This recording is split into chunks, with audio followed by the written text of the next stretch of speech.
नमस्कार, बहुत स्वागत है आपका हमारे इस खास कार्यक्रम खबर देश प्रदेश में। मैं हूं आपके साथ प्रज्ञा मिश्रा और मैं हूं आपके साथ निकिता कश्यप। आज एक बार फिर से हम आप सभी के बीच में आ लौटे हैं, जिसमें आज हम आपको बताने वाले हैं कि दिल्ली में किस तरह से तालिबान पहली बार विक्ट्री दिवस को मना रहा है। साथ ही साथ आपको जानकारी देंगे कि अयोध्या में जो कमेटी बनाई गई है उसके ड्रेस कोड को निर्धारित किया गया है। साथ ही आपको जानकारी देंगे कि किस तरीके से आज नागपंचमी और तीसरे सावन के सोमवार पर श्रद्धालु के साथ दर्दनाक हादसा हुआ। तो बिना किसी देरी की प्रज्ञा शुरुआत करते हैं खबरों की। बिल्कुल, तो दिल्ली में आज यानी 17 अगस्त को तालिबान के काबुल पर कब्जे की 5वीं वर्षगांठ के मौके पर एक महत्वपूर्ण कार्यक्रम आयोजित किया जा रहा है। बिल्कुल, और जहां राजधानी दिल्ली में स्थित अफगान के दूतावास में तालिबान का पहला सार्वजनिक विक्ट्री डे रिसेप्शन जो है वो हो रहा है। और जहां आपको जानकारी देते चलें कि कार्यक्रम की मेजबानी दूतावास के प्रभारी यानी कि जॉर्ज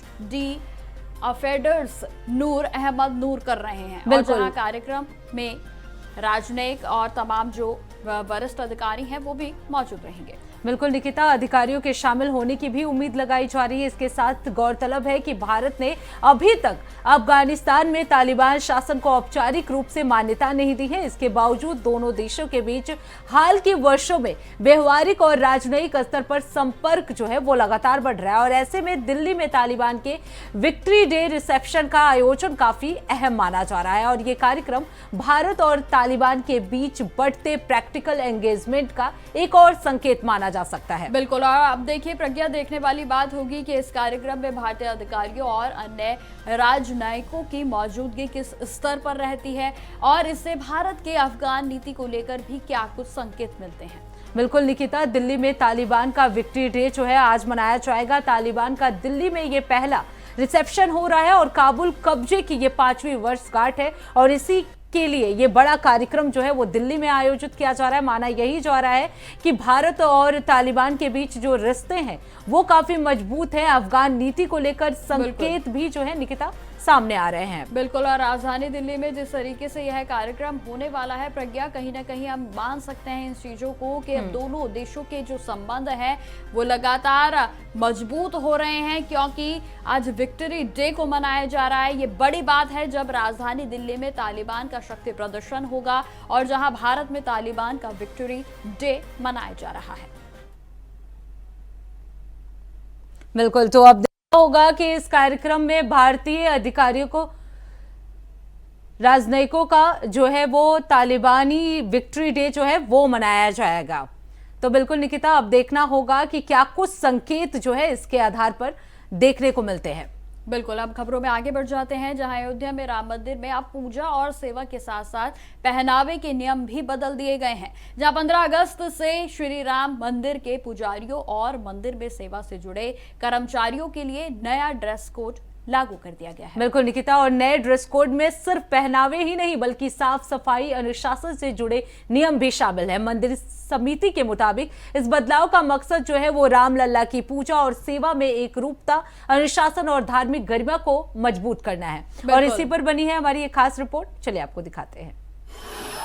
राम मंदिर लगातार चर्चा में बना हुआ है। 15 अगस्त से पुजारियों और यहाँ काम करने वालों के लिए नया ड्रेस कोड लागू किया गया है। नए नियमों में पहनावे और साफ सफाई से जुड़े नियम भी शामिल हैं। समिति के मुताबिक ड्रेस कोड से रामलला की पूजा और सेवा में अधिक अनुशासन, एक रूपता और धार्मिक गरिमा आएगी। ड्रेस कोड रामानंदाचार्य परंपरा के मुताबिक तय किया गया है। ड्रेस कोड लागू होने पर संतों की प्रतिक्रियाएं भी आ रही हैं। जिस तरह से भगवान के वस्त्र होते हैं, बदलते रहते हैं, वैसे 7 दिन में 7 कलर होना चाहिए। 7 दिन में 7 कलर जो शास्त्रीय कलर है उस तरह से, और उसमें अर्चकों की भी जो है सहमति जरूरी है। जो पुजारी हैं, पुजारियों से भी पूछना जरूरी है। ऐसा लोग ना करें कि अपने आप ही कोई निर्णय ले लें। पुजारियों को भी बैठा लें जिनके ऊपर आप ड्रेस कोड लागू करने जा रहे हैं। कुछ उसमें विद्वानों को भी रखा जाए, जो साधु संत हैं उनके साथ साथ और भी विद्वानों की सहमति ली जाए कि क्या बेहतर रहेगा। श्री राम जन्मभूमि तीर्थ क्षेत्र में जो पुजारियों के लिए ड्रेस कोड लागू किया गया है, इसके लिए मैं बहुत बहुत साधुवाद देता हूं। लेकिन मैं ट्रस्ट के सभी पदाधिकारी और धार्मिक सदस्य के सभी महानुभावों से यह निवेदन करूंगा कि रामलला के दर्शन करने के सभी श्रद्धालुओं के लिए भी ड्रेस कोड लागू किया जाए। जो छोटे छोटे कपड़े पहन करके हमारे बहन हमारी बेटियां आती हैं, जिससे समाज में गलत संदेश जाता है, इसको लेकर के चिंतन करना चाहिए। अयोध्या में अर्चकों के लिए लागू किया गया ड्रेस कोड कि बिना सिले वस्त्र पहन करके अर्चक वहाँ पर जो है भगवान की सेवा में उपस्थित होंगे। तो इसमें कोई किसी प्रकार का गुरेज करने वाली बात ही नहीं है, किसी प्रकार का शंका करने वाली बात नहीं कि ऐसा ड्रेस कोड क्यों लागू किया गया। ये तो हमारी सनातन परंपरा का प्राचीन ड्रेस कोड रहा है, जिसके तहत जो है आज वही पुनः हम वापस लौट रहे हैं। ये प्रायः सभी मंदिरों में, सभी देव कर्म में, सभी पूजा पाठ के कर्म में सिले वस्त्र का होना अनिवार्य नहीं है। सिला वस्त्र पहनना भी नहीं चाहिए, गैर सिले वस्त्र पहन को ही भगवान का पूजन अर्चन करना चाहिए। जो वहाँ के पुजारी हैं एक अपने गणवेश में रहेंगे और अच्छा एक ये निकाला है कि भाई कि सभी के लिए एक नियम है कि वो हमने के एक अच्छे वस्त्र पीताम्बर वस्त्र पहन करके भगवान रामचंद्र जी का, सभी के आराध्य रामचंद्र जी का आराधन पूजन इत्यादि करेगा। समय समय पे जिस चीज की मांग उठती है तो वो समय समय पे वह कार्य होता है। ठीक है, अभी लगता है कि भाई उनका ड्रेस कोड होना चाहिए, एक मैंने कि पारंपरिक वेश उनका होना चाहिए। तो अच्छा है कि समय पे बदलाव होता है, कई बार कुछ चीजें बाद में होती हैं। तो ठीक है, मंदिर बनने के बाद ही पुजारियों को नियुक्त किया गया है। संतों के अलावा बीजेपी की तरफ से भी प्रतिक्रिया आई हैं। बीजेपी के मुताबिक ये फैसला सही है और इससे मंदिर में अनुशासन बढ़ेगा। पीत वस्त्र तो बड़ा शुभ माना जाता है, कहते हैं ना पुरोहित का पीत वस्त्र हो।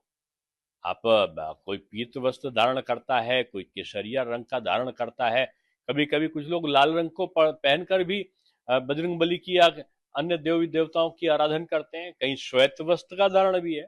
शनि देव की पूजा में काले रंग के वस्त्र का धारण करके कहते हैं। पीताम्बरा माता में जाओ तो पीले रंग का पहन के लोग करते हैं।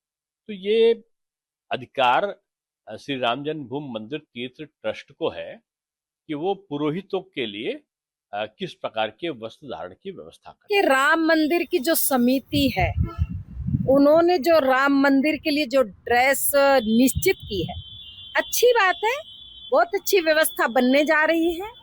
और क्योंकि हम संतुष्ट हैं, देश के अंदर मोदी जी, उत्तर प्रदेश में योगी जी, बंगाल में शुभेंदु जी और आसाम में हेमंत बिस्वा जी, ये नेतृत्व मजबूत नेतृत्व है। मैं देशवासियों से भी बार बार ये कहती हूँ कि हमें अपने नेतृत्व पर किसी भी तरह का शंका संदेह नहीं करना चाहिए। ये देश को विकास की ओर लेकर के जा रहे हैं, हिंदुस्तान को उत्तम हिंदुस्तान बनाने जा रहे हैं। जानकारी के मुताबिक पुजारी हल्के पीले रंग की रेशमी धोती और उसी रंग का ऊपरी वस्त्र पहनेंगे। हल्का पीला रंग भगवान राम को प्रिय माना जाता है, इसलिए ड्रेस कोड के लिए इसे चुना गया। पुजारियों को या तो पंचकेश परंपरा का पालन करना होगा या पूरी तरह से बाल मुंडवाने होंगे। आधे अधूरे बाल या दाढ़ी रखने की इजाजत नहीं होगी। साथ ही पारंपरिक रामानंदी तिलक लगाना भी अनिवार्य होगा। तो बिल्कुल राम मंदिर में अब नया ड्रेस कोड जो है वो लागू कर दिया गया है और इसी खबर पर विस्तार से जानकारी देने के लिए अजहर खान हमारे साथ जुड़ चुके हैं। अजहर, अब राम मंदिर में नया ड्रेस कोड जो है वो लागू किया गया है, किस तरह के नियम बदले हैं और पुजारियों के पहनाव के लिए क्या कुछ किया गया है?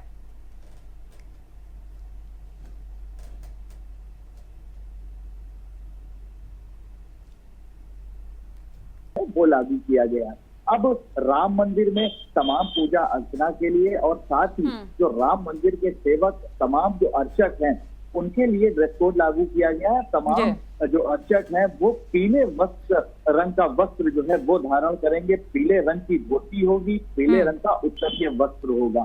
तो देखिए, ये जो निर्देश दिए गए हैं, इसके माध्यम से एकरूपता और अनुशासन का संदेश देने की कोशिश की गई है। और साथ ही अब राम मंदिर में तमाम जो 35 अर्चक हैं, उनको जो ड्रेस कोड है वो लागू किया गया है। अब ये हल्के पीले रंग का जो वस्त्र है वो धारण करेंगे और इससे देखिए रामानंदी परंपरा के तहत ये ड्रेस कोड लागू किया गया है। और ये भी कहा गया है कि धार्मिक जो मान्यता है उसकी अगर बात की जाए तो भगवान श्री राम को पीला रंग जो है वो काफी प्रिय था, जिसके तहत ये फैसला जो है वो लिया गया है। 15 अगस्त से ये ड्रेस कोड जो है वो लागू कर दिया गया है। अब जो लोग हैं, जो पर्यटक हैं, जो श्रद्धालु हैं, राम मंदिर दर्शन के लिए जाएंगे तो वहां पर एक अलग जो दृश्य है, अलग नजारा है, वो देखने को मिलेगा। अब तमाम जो पुजारी हैं, तमाम जो सेवक हैं, वो अब पीले वस्त्र में देखने को मिलेंगे और पीले रंग की धोती होगी, पीले रंग का उत्तरीय वस्त्र होगा।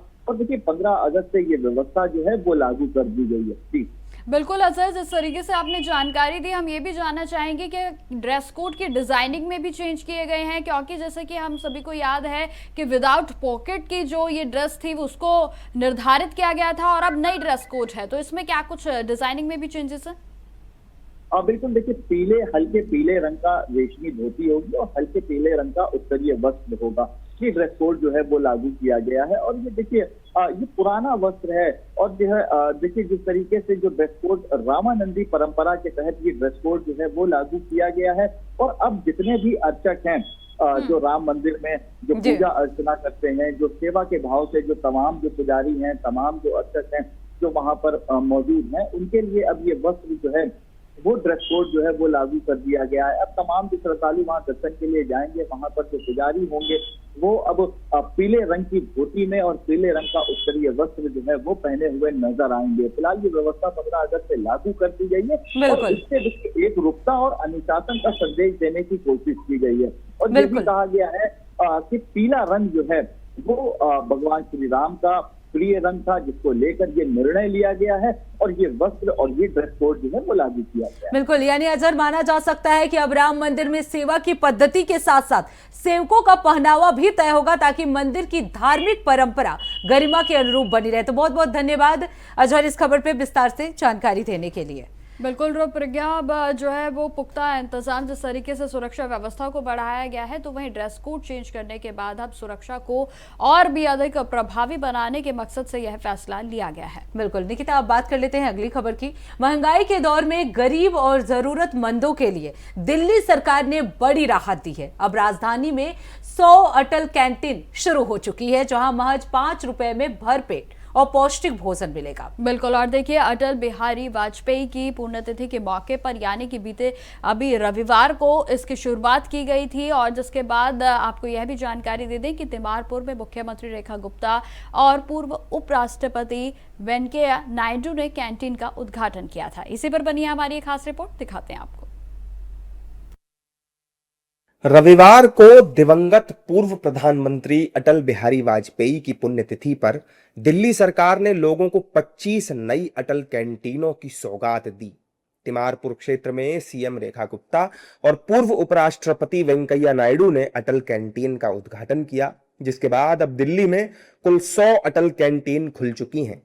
इस कैंटीन में गरीब और जरूरतमंद लोगों को 5 रुपए की थाली दी जाती है। कैंटीन के उद्घाटन के बाद सीएम रेखा गुप्ता ने कहा कि हमने वाजपेयी जी के विजन को लागू करने का संकल्प लिया था, इसीलिए ये योजना शुरू की गई थी।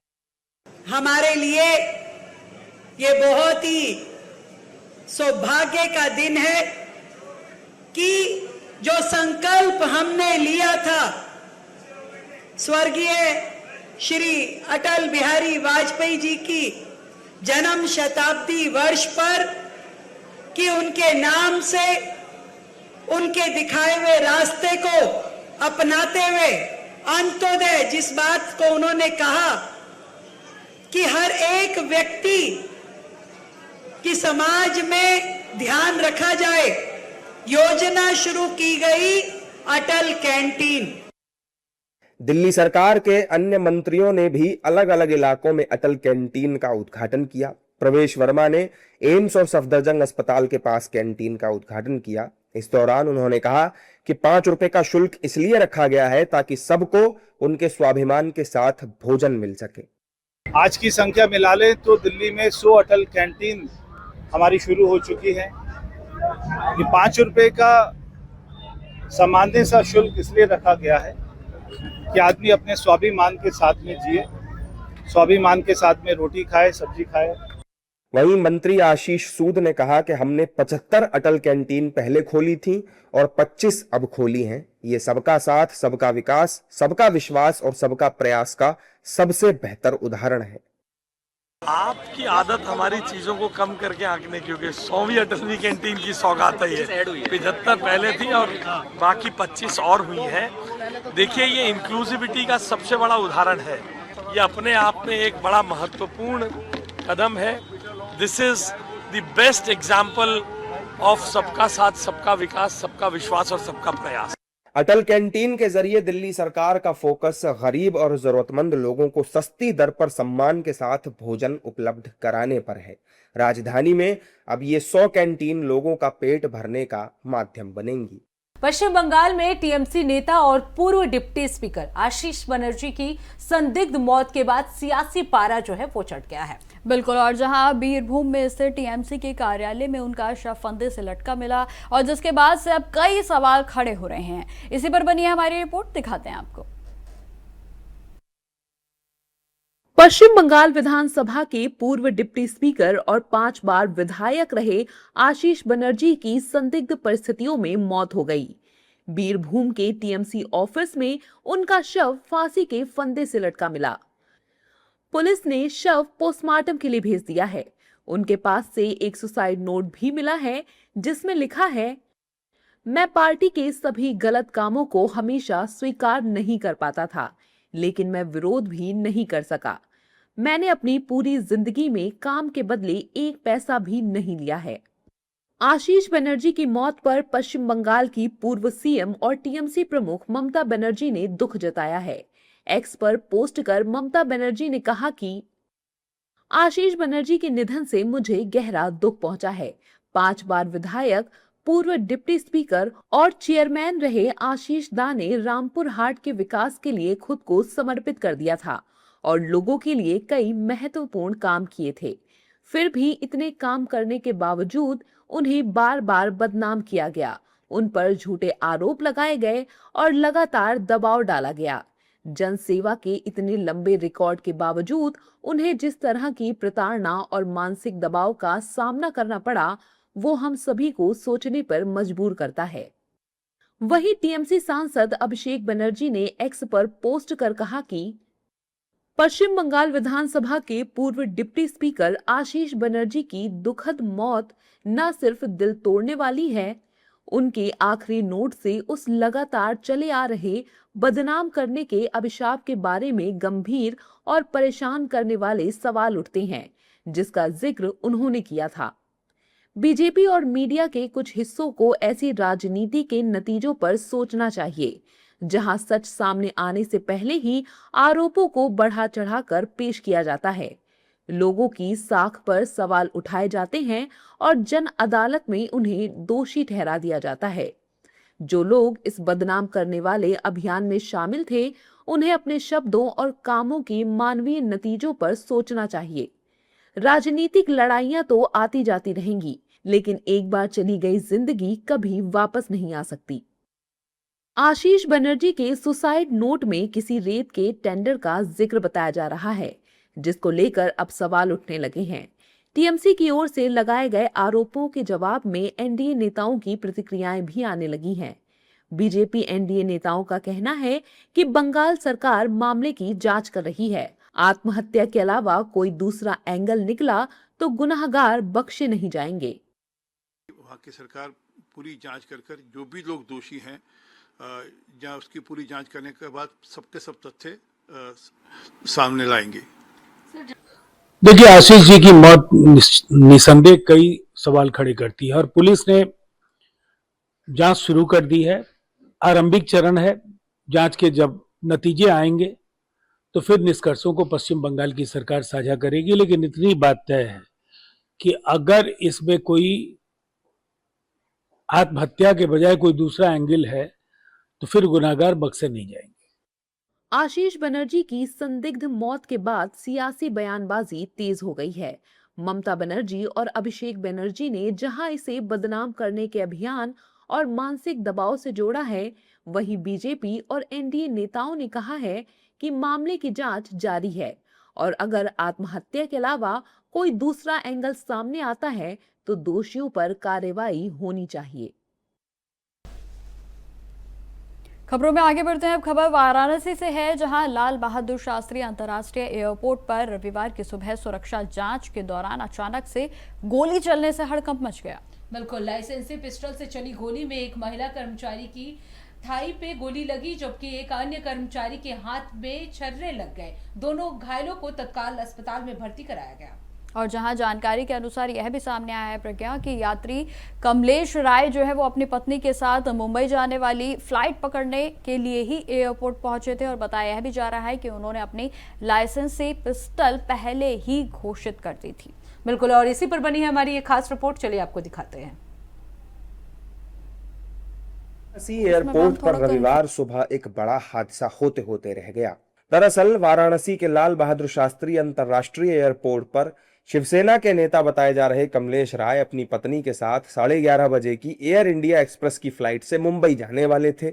उनके पास लाइसेंसी पिस्टल थी, जिसे उन्होंने विमान में ले जाने के लिए पहले ही डिक्लेयर किया था। घटना सुबह करीब 9:30 बजे हुई। कमलेश राय की पिस्टल की जैसे ही जांच हुई, इसी दौरान उससे एक राउंड फायर हो गया। गोली पहले फर्श से टकराई और फिर पास में मौजूद महिला कर्मचारी की जांघ में लग जाकर लगी, जबकि गोली के छर्रे कर्मचारी रोहित राज के हाथ में लगे। दोनों खून से लथपथ हो गए। दोनों को तुरंत ही इलाज के लिए अस्पताल में भर्ती कराया गया।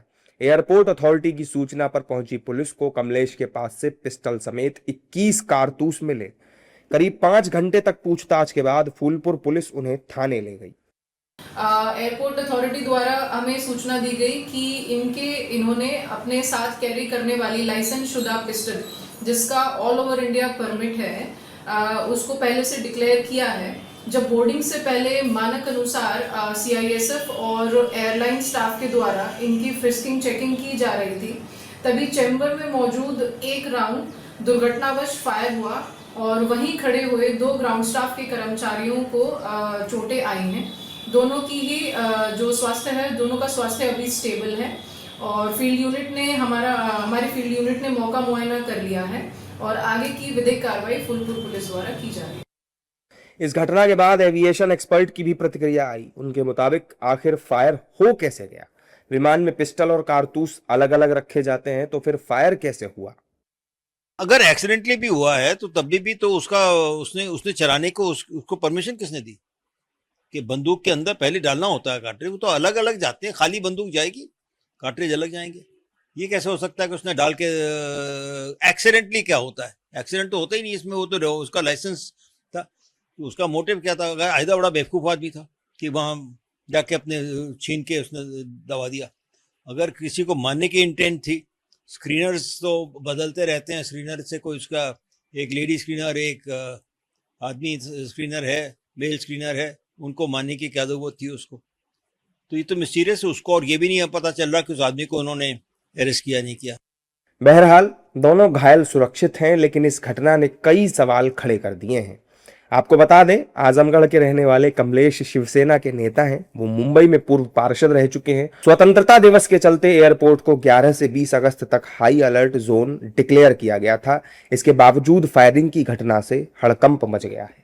खबर झारखंड के रांची से है, जहां जयपाल सिंह मुंडा स्टेडियम में JPSC और JSSC के छात्रों का आंदोलन रविवार को 23वें दिन भी जारी रहा, तो वहीं आज भी जारी है।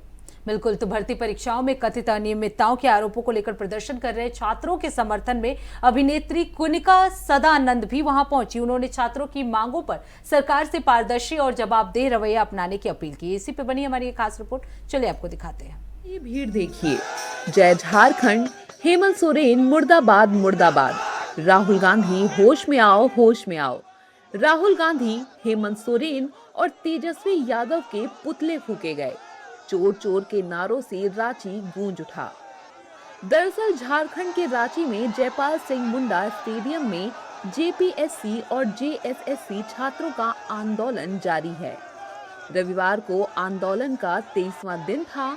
भर्ती परीक्षाओं में कथित अनियमितताओं के आरोपों को लेकर प्रदर्शन कर रहे छात्रों के समर्थन में रविवार को एक्ट्रेस कुनिका सदानंद भी छात्रों के बीच पहुंच गईं।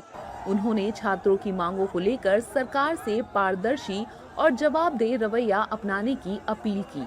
सुनिए। पहला स्टेट है पूरे देश में आग फैलेगी अगर गवर्नमेंट ने इसका ध्यान नहीं दिया, इसका संज्ञान नहीं दिया।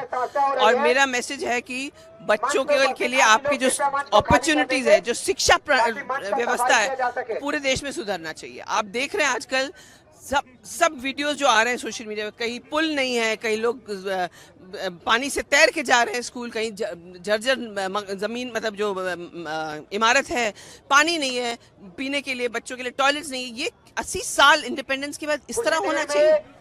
So somebody has to start the accountability and start working on this. प्रदर्शन कर रहे छात्र राहुल गांधी को छल करने वाला करार दे रहे हैं। छात्रों ने कहा, राहुल गांधी कहते हैं वो छात्रों के साथ हैं, लेकिन ना तो राहुल गांधी यहाँ आ पाए और ना ही हमारी मांगों को मना पाए। छात्रों ने सीएम हेमंत सोरेन को चेतावनी दी कि मान जाओ, नहीं 20 अगस्त को रोक नहीं पाओगे। अब छात्रों का आक्रोश देख रहे होंगे कि किस तरह अपने गुस्सा को जाहिर कर दे। माननीय मुख्यमंत्री जी, आपसे मेरा मांग है कि यहाँ के जो 5 लाख छात्र आज जो सड़कों पर है, उनकी मुद्दा को आप गंभीर मानते हुए हमारी जायज मांगों को मानिए, वरना ये छात्र जो है सो आपको बता दे कि 20 तारीख को 20 अगस्त को जो विधानसभा घेरा हुआ है, आप इन छात्रों के आक्रोश को नहीं रोक पाइएगा। और उस दिन अगर हमारे छात्रों को के साथ कुछ अनहोनी होती है तो उसका जिम्मेवार यहाँ के माननीय मुख्यमंत्री जी होंगे, झारखंड सरकार होंगे, जेएमएम और कांग्रेस के गठबंधन सरकार होंगे। मतलब कल हम लोगों ने स्पष्ट घोषणा की थी कि अब हम लोग भगत सिंह के मार्ग पर चलने वाले हैं। ये आज पहला दिन था। आज हम लोगों ने मुख्यमंत्री झारखंड सरकार हेमंत सोरेन का, नेता प्रतिपक्ष लोकसभा राहुल गांधी का और तेजस्वी यादव जो कि सरकार का अंग है, उन तीनों का पुतला दहन किया है। मांग स्पष्ट है, मांग को लेकर के हम कभी पीछे नहीं हटे हैं। डे 1 से हमारा मांग स्पष्ट है, सीजीएल रद्द, सीबीआई जांच, 11 to 13 रद्द, सीबीआई जांच, उससे कम में नहीं मानेंगे। और राहुल गांधी जी, यदि आप छात्र के हित में हैं तो छात्रों से कल पहुंचिए, दिल्ली से फ्लाइट पकड़िए और आप यहाँ जयपाल सिंह मुंडा स्टेडियम आइए और छात्र के हित में बात कीजिए। जो छात्रों को मांग है, वो मांग पर आप भी बैठ के साथ में मिलकर बात कीजिए। नहीं तो आप सरकार के साथ में रहिए, लॉलीपॉप से नहीं चलेगा। और 18 तारीख तक हम लोग सभी साथीगण, हम लोग को टाइम है, माननीय मुख्यमंत्री से बोले हैं, यदि वार्तालाप करना है तो वार्तालाप कीजिए, नहीं तो 20 तारीख को सीएम आवास घेरा होगा और वहीं पे हम लोग बैठे रहेंगे, डटे रहेंगे जब तक हमारी मांग पूरा नहीं होगा। चाहे लाठी चले, चाहे कुछ चले, हम लोग वहीं बैठे रहेंगे। जितना मारना है मारते रहे, हम लोग डरने वाले नहीं हैं। इधर प्रदर्शन जारी है तो उधर बीजेपी हेमंत सोरेन की सरकार और राहुल गांधी पर हमलावर है। बीजेपी की माने तो 23 दिनों का प्रदर्शन हो गया, लेकिन सीएम 1 किलोमीटर चलकर छात्रों से मिलने नहीं आ पा रहे, तो राहुल गांधी क्यों गायब हैं? देखिए, अजब सरकार की गजब कहानी है। झारखंड में छात्रों ने किताबें मांगी थी, आंदोलन मिला। छात्रों ने नौकरी मांगी थी, झूठा आश्वासन मिला। यही कहानी है राहुल गांधी और हेमंत सोरेन जी के सरकार की झारखंड में। और अब देखिए, छात्र ने बिल्कुल गांधीवादी तरीके से प्रदर्शन किया, विधानसभा का घेराव किया, लेकिन उनके ऊपर फर्जी एफआईआर दर्ज हो गया, वो भी हत्या के प्रयास के मामले का, और बर्बरता से लाठीचार्ज हुआ। छात्र आज 22-23 दिन हो गए हैं जयपाल सिंह स्टेडियम में उमस भरी गर्मी में बारिश को झेलते हुए आंदोलन कर रहे हैं। मुख्यमंत्री आवास सिर्फ 1 किलोमीटर दूर है, लेकिन मुख्यमंत्री ने वो फासला तय नहीं किया। मुख्यमंत्री ने जो फासला तय नहीं किया, छात्र आक्रोशित और कह रहे हैं इस बार सत्ता से बहुत दूर का फासला तय करा देंगे। सरकार जो है तानाशाही से नहीं पड़कर वो आगे करने का, कल जो माननीय प्रधानमंत्री जी ने कहा है कि सब दिमागी नक्सल है, दिमागी नक्सल आप ये समझें कि जो एल्गोरिदम, जो विदेशी शक्तियाँ, आज भी एक लोगों ने कहा है कि जो जंतर मंतर पर प्रोटेस्ट, उसमें विदेशी पैसे ने जो है माहौल को बनाने में मदद की। विदेशी पैसे क्यों आते हैं? विदेशी पैसे तो देश तोड़ने के लिए आते हैं। और पिछले 22-23 दिन से लगातार झारखंड बच्चे सड़कों पर, और उनका जेन्युइन डिमांड है। पिछले 7 साल से जो भी जेपीएससी का एग्जाम हुआ है, जेएसएससी का एग्जाम हुआ है, सीजीएल का एग्जाम हुआ है, अब तो आ रहा है कि सबों में करप्शन है, सबों में पैसे लिए गए। गरीब परिवार के बच्चे जो दिन रात मेहनत करते हैं वो नौकरी नहीं कर पाते। और उसके ऊपर जो दिमागी नक्सल जो कांग्रेस पार्टी है, उसमें चिदम्बरम साहब का लगातार आप कह रहे हैं कि आज तो उन्होंने कहा है कि मैं दिमागी नक्सल वो है और एक वो आदमी है जिसमें दिमाग ही नहीं, इसलिए वो नक्सल नहीं है, वो राहुल गांधी जी है। लेकिन ये सारे लोग मिलकर जो झारखंड के छात्रों के साथ अन्याय कर रहे हैं, इसको जनता देख रही है, झारखंड की जनता देख रही है। जबकि झारखंड मुक्ति मोर्चा और कांग्रेस के नेता कह रहे हैं कि इस प्रदर्शन के पीछे कई कोचिंग माफिया हैं, जो छात्रों के कंधे पर रखकर बंदूक चला रही हैं और छात्रों को सरकार से वक्त देना चाहिए। सुनिए। कोचिंग माफिया है, कोचिंग माफिया का इसमें क्या काम है? वो क्यों नजर आते हैं वहाँ? कुछ वैसी खबरें भी प्रकाशित होनी चाहिए आप लोगों के द्वारा। वो दिखाया जाना चाहिए कि कौन लोग हैं, छात्रों के अलावा जो लोग हैं उनका मकसद क्या है, उनका उद्देश्य क्या है, उनके पीछे कौन राजनीतिक दल है। इस राजनीतिक दल की अपनी ताकत नगण्य है, जिन्हें घेराव करने के लिए बंगाल से आदमी बुलाना पड़े तो वो छात्रों की पीठ पर ही रख के बंदूक चलाएंगे। कौन है वो लोग, सभी जानते हैं। राहुल गांधी जी जरूर आएंगे जब ऐसा कुछ होगा कि सरकार न्याय नहीं कर रही हो। अगर सरकार कोई कदम उठा रही है, लगातार छापेमारी हो रही है, लोग पकड़े जा रहे हैं, शांतिपूर्ण आंदोलन हो रहा है, शांतिपूर्ण आंदोलन को पुलिस कहीं से प्रताड़ित करने का काम नहीं कर रही है, तो ऐसे में हमको लगता है कि छात्रों को जिद छोड़ करके और जो सरकार कर रही है उसमें वक्त की बात करनी चाहिए कि आप कितने दिनों के अंदर इसको पूरा करेंगे। प्रदर्शनकारी छात्रों ने लोकसभा में विपक्ष के नेता राहुल गांधी के आश्वासनों को खोखला बताते हुए अपनी नाराजगी जाहिर की। छात्रों के मुताबिक झारखंड मुक्ति मोर्चा और कांग्रेस दोनों समान रूप से जिम्मेदार हैं और अगर कांग्रेस वास्तव में छात्रों को लेकर चिंतित है तो उसे इस मुद्दे पर अपना रुख स्पष्ट करना चाहिए। छात्रों की स्पष्ट चेतावनी है कि अगर मांगे नहीं मांगी गई, छात्र सीएम आवास के बाहर बैठेंगे, फिर चाहे पुलिस पीटे या जान से मार दे। खबरों में आगे बढ़ते हैं, जहां कांग्रेस मुख्यालय में वंदे मातरम गायन को लेकर विवाद अब बढ़ता ही जा रहा है। अब केंद्रीय गृह मंत्री अमित शाह ने भी कांग्रेस को घेरा है। चित्तौड़गढ़ में केंद्रीय गृह मंत्री अमित शाह ने कहा कि लाल किले की प्राचीर से प्रधानमंत्री नरेंद्र मोदी ने वंदे मातरम को सम्मान दिया, लेकिन कांग्रेस ने राष्ट्रीय गीत का अपमान किया। इसी पर बनी हमारी एक खास रिपोर्ट, चलिए आपको दिखाते हैं।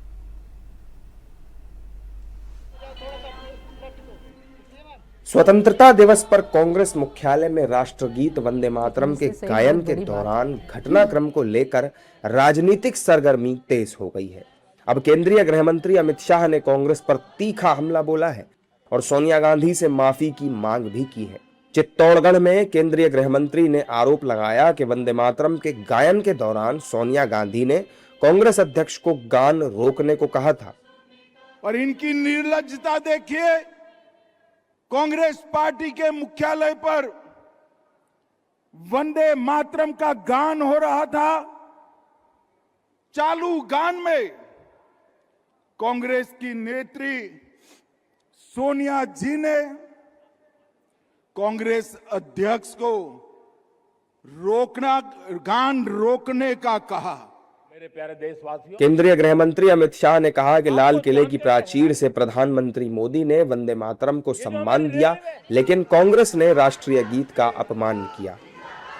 80 साल के बाद बंकिम बाबू का ये अमर मंत्र, अमर गान जब फिर से सम्मान प्राप्त कर रहा है,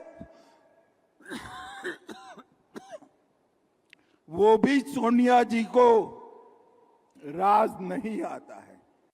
अमित शाह सोनिया गांधी पर जमकर भड़के। उन्होंने कहा कि कांग्रेस मुख्यालय में पाप हुआ है और इस पाप के लिए देश की जनता उन्हें कभी माफ नहीं करेगी। सोनिया जी, 140 करोड़ की जनता आपको देख रही है। आपके द्वारा किया गया ये पाप इस देश की जनता कभी माफ नहीं करेगी, कभी माफ नहीं करेगी। कांग्रेस मुख्यालय में वंदे मातरम के गायन को लेकर अब देश में राजनीति जोरों पर है। अमित शाह ने सोनिया गांधी को घेरते हुए कहा कि कांग्रेस के लोगों को शर्म आनी चाहिए और देश की जनता से माफी मांगनी चाहिए। कोई स्वप्न में भी कैसे सोच सकता है कि वंदे मातरम उसका गान अधूरा छोड़ दिया जाए? कांग्रेसियों को शर्म आनी चाहिए, और जरा भी शर्म बची है तो दो हाथ जोड़कर बंकिम बाबू की अमर आत्मा से और देश की जनता से माफी मांगनी चाहिए। बीजेपी के आरोपों पर कांग्रेस ने भी प्रतिक्रिया दी है। जिस समय वंदे मातरम बना था तो ये लोग तो कहीं थे नहीं, वो इतिहास तो कांग्रेस का ही है, कांग्रेस परिवार का ही है। सब बखेड़ा खड़ा करना इन लोगों का काम। कांग्रेस भले ही आरोपों को नकार दे, लेकिन सियासी पारा थमता नजर नहीं आ रहा है। अमित शाह से लेकर दूसरे बीजेपी नेता भी कांग्रेस को घेर रहे हैं, और अब देखना होगा कि सोनिया गांधी और कांग्रेस अध्यक्ष इस पर क्या सफाई देते हैं। तो फिलहाल हमारी इस आज की खास पेशकश में इतना ही, जिसमें हमने तमाम विषयों पर आपको जानकारी दी और साथ ही साथ आपको वंदे मातरम पर बढ़ते विवाद के बारे में भी अपडेट दिया।